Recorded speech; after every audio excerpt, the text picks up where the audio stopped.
Good morning and welcome to Rose Red Homestead, where today we're going to use our regular wheat berries. And I used berries in the title, but I hate that word because it is botanically incorrect. These are kernels, not berries. So, but I knew that if I used kernels in the title, a lot of people wouldn't know what I was talking about. So I used berries in the title. So we're going to use these regular storage wheat kernels, and we are going to make bulgur. So what is bulgur? Bulgur is wheat, and it is cracked wheat. It is pre-cooked and then dried so that it cooks much, much quicker. But the real question to me, and the reason that I am doing this video in the first place, is because I really want to find out, is it really worth it to go through that pre-cooking and drying and cracking and just for a few minutes of time saved? It might be, because I haven't tested it yet. Some of you may remember that we did several videos on fast beans where we did the very same thing. And I learned in a hurry that, wow, it was so worth it, because we cooked those beans until they were done, and then we either dehydrated them or we freeze dried them, and then we put them in jars. And when we needed those beans, we simply put them in a pot with whatever recipe with a little extra water, and within 10 minutes those beans were soft and ready to eat. Well, is the same thing going to occur as we use these raw wheat kernels? Well, we're going to find out. So bulgur is gaining popularity as we speak. It's kind of a new buzz thing in the healthy food arena. And I'm thinking, well, it's great if we can get wheat to cook much faster than it is when it's just regular raw wheat kernels, then fine, that would be well worth it. I priced out bulgur on the internet, and it ranges in price from about $2.50 per pound to over $6 a pound, which blew me through the roof. I thought, holy cow, if we have to go into the grocery store and spend that much money for bulgur, then maybe we need to learn how to do it at home and save a ton of money, because we're doing this for pennies, literally. This is pennies worth of output. Considering what we pay for our wheat in 50-pound bags. So bulgur is simply wheat. It has the same wonderful nutrition that wheat does. It also has gluten, so this may not be suitable for everyone, but for those of us who do not have a gluten intolerance, this might be a really great way to save a little bit of time if we want to up our nutrition. Because bulgur, well, let me just read you what the University of Illinois Extension Office says. Bulgur wheat may not be the most common grain in the grocery store, but it's about time we gave this whole grain a try. Bulgur starts with wheat berries, the raw, simplest form of wheat.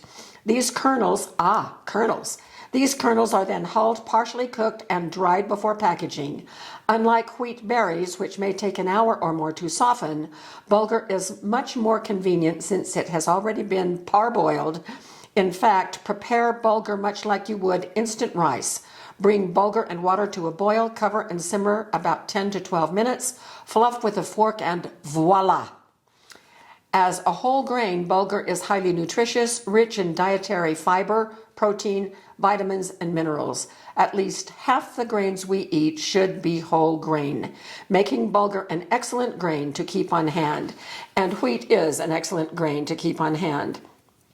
And they then extol its virtues by being able to use the bulgur in salads and soups and stews and for breakfast cereal in the morning.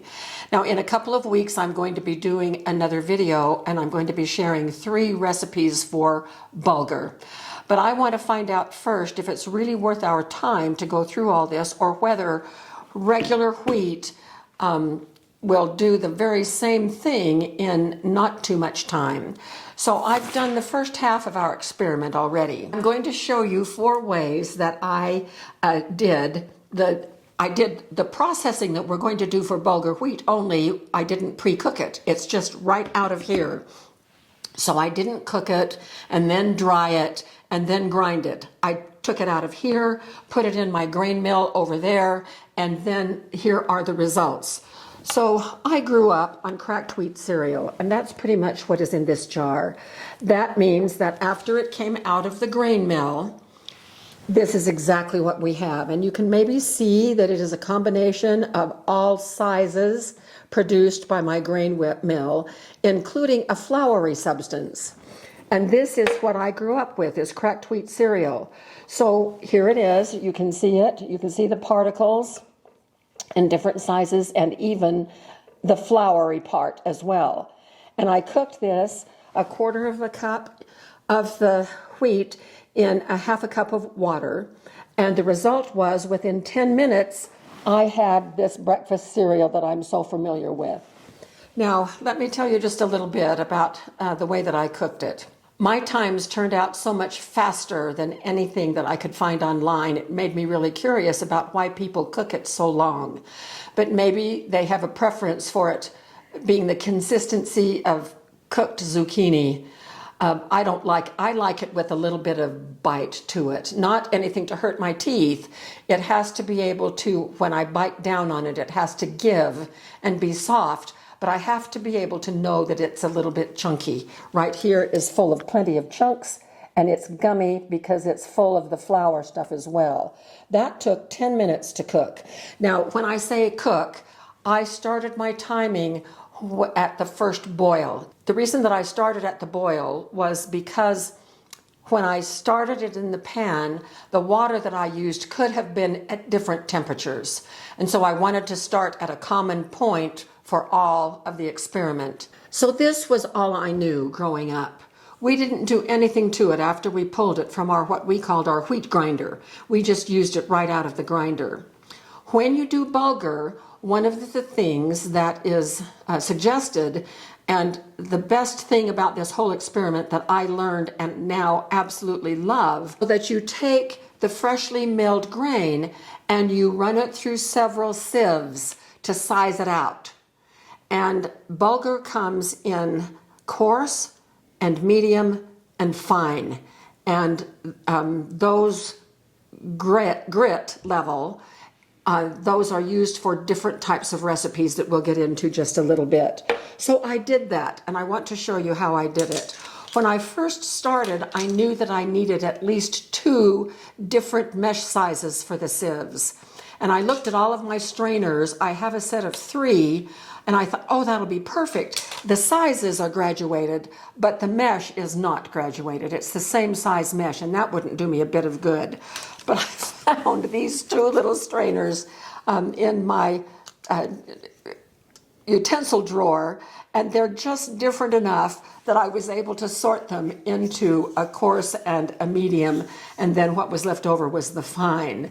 But it took such a long time to put them through this that I finally went online, and I just bought a set like this. And you know what? I love these. This is wonderful, because this comes with 4 grades, 4 mesh sizes. And there's a great big one. There's this one. I don't know if you can see that, but I didn't use this one. It was too big. It would have let everything go through.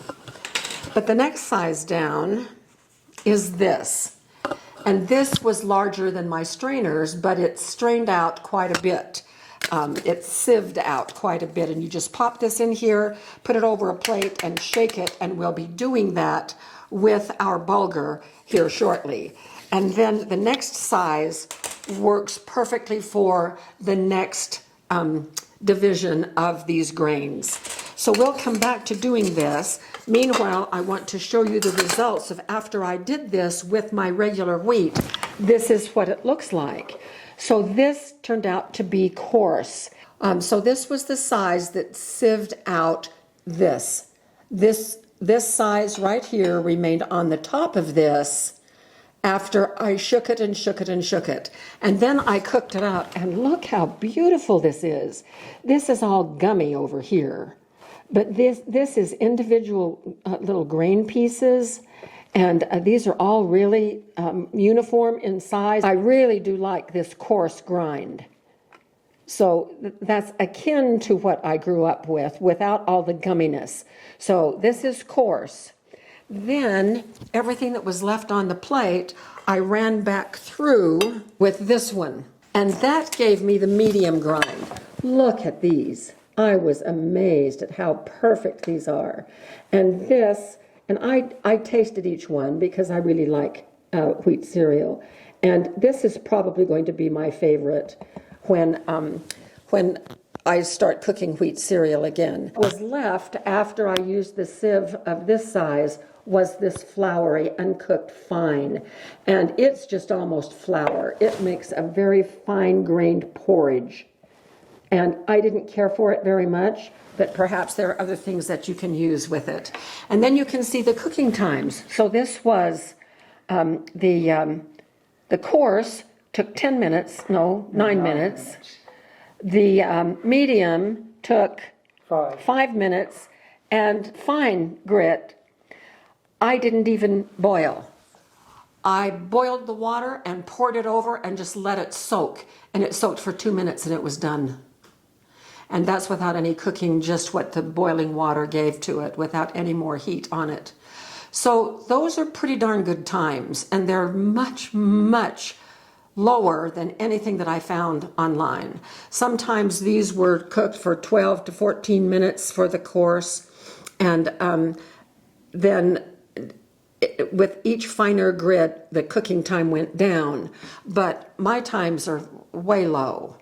But sieving it out in the various sizes, game changer for me, absolute game changer.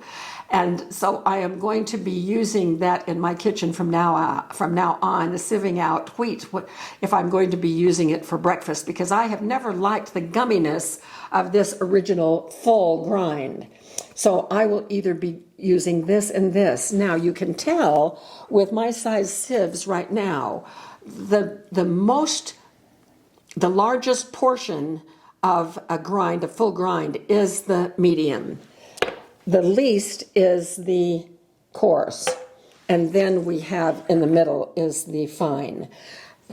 But I can also cook any of these up and use them in bread as well. All right, so our next step is to take this 1 cup. This started out to be 1 cup of these berries, of these kernels right here.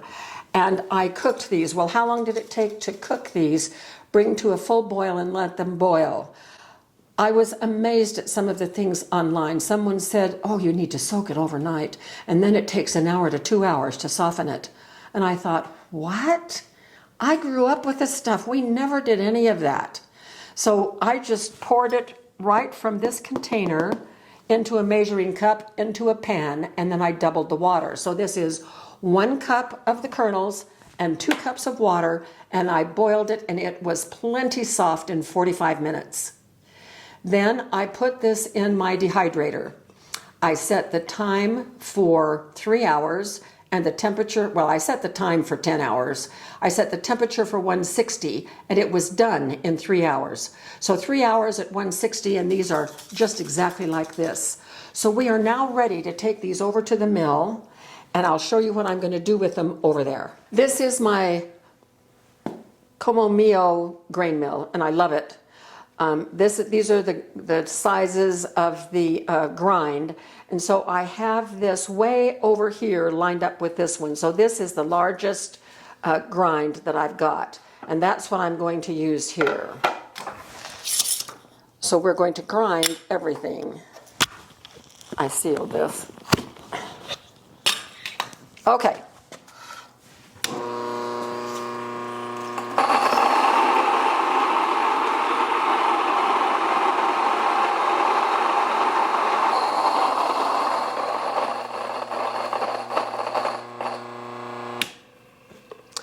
So here we have it, and it looks very similar to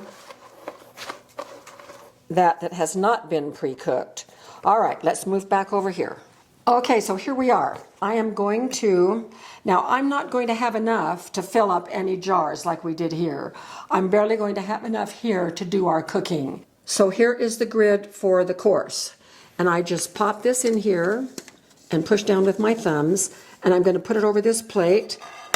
That's flour that's left over from when I did the ones on the front row, so I'm just going to brush that flour off.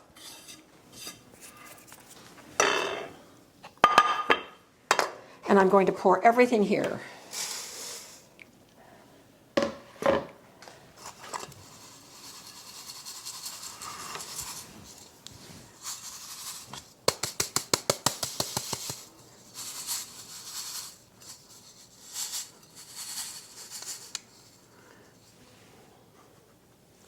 Get another jar to put this in.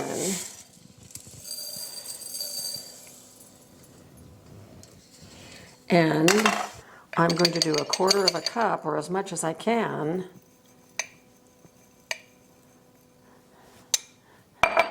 This is 3 tablespoons, so I'm going to put 6 tablespoons of water in here, and we'll do our cook. So it's just going to be a little bit. So I'm going to cook that, and we'll come back when this is done, and this is what it looks like in the pan. All of the water is absorbed, so we're going to put it out here on this dish. And we can see that it looks very close to what its companion was that was not pre-cooked.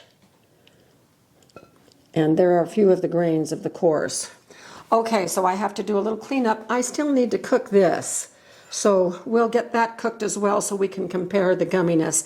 And I'll put the signs up, and we'll be back when we're ready to run this through the sieve.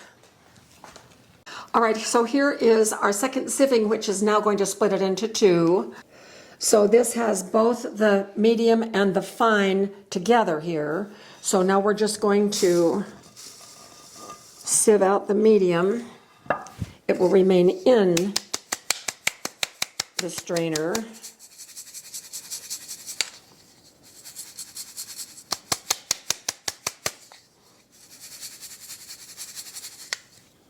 And this is where most of that batch is, right here, just because of the way the sizes are working.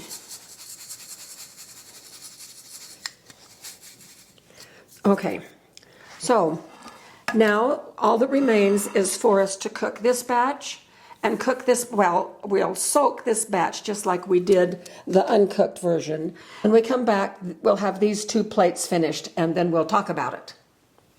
As you can see by looking at our bulgur samples, the comparison between the bulgur and the regular, there's a little bit of color difference.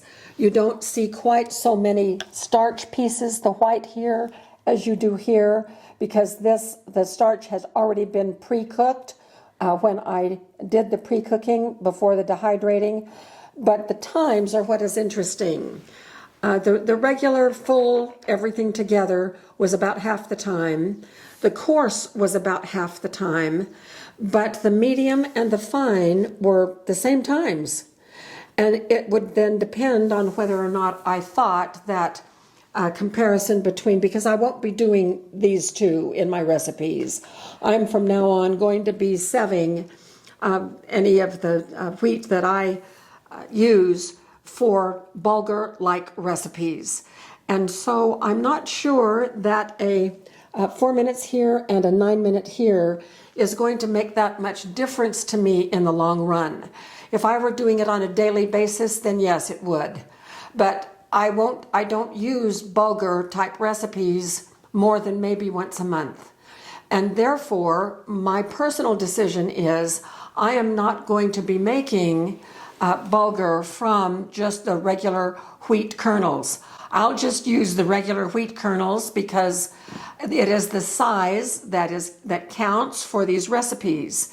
The cooking time is just frosting on the cake. So if you are a big bulgur user, you might consider making your own. If you're not, you might just consider doing it from scratch. And then once it is cooked, you fluff it with a fork and use it in whatever recipes you're going to. So this is pretty definitive for me. And I hope this has been helpful to you as well. And we will go ahead in a couple of weeks and do a video on 3 bulgur recipes. And I will use the regular bulgur. I'll make a new larger batch of bulgur, and I will use those in our recipes to show. So thank you so much for being with us. Hope this was fun for you to watch, and we will see you very soon for more videos.